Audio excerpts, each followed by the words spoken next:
Should Han return for Fast and Furious 9?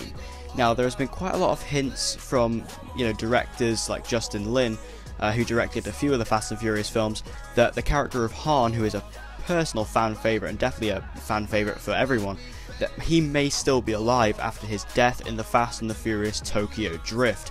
And obviously he came back for the prequel sort of series, and then when it came back to 7, when it all linked together, we saw Han's funeral, but he still could be alive.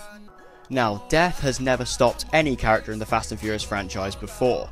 Obviously, we have seen Han in Tokyo Drift get completely wiped out by Deckard Shaw, who turned out to be the villain for 7 and also came back in 8, and he killed Han. But obviously, Letty in Fast and Furious, or Fast and Furious 4, was shot in the head. She came back, and there's another incident in 8 where a character comes back, and I won't spoil it because obviously the films are relatively new, but that's me saying that Han could definitely still be alive.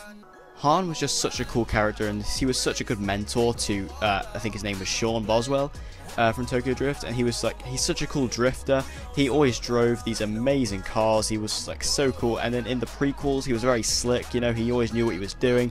He obviously had that budding relationship with Gisele, who was played by Gal Gadot. I don't think she'll be returning because she's, Wonder Woman now, but we'll see. Definitely Han, and I think Han, he should come back, and we'd all be so happy if he did because he's just so damn cool. So tell me in the comment section below if you would love to see Han return to the franchise. I'm pretty sure all of you would. I know I would. He's just such an amazing character. He was probably one of my favourites, probably one of the best of the entire franchise. And when he was killed off in 6, it felt good in a way that like his story was complete. Or when he was killed off in Tokyo Drift, sorry. When he was killed off in Tokyo Drift, it seemed like his story was complete, and it was a worthy death, and he went out in a pretty decent way for a character like him.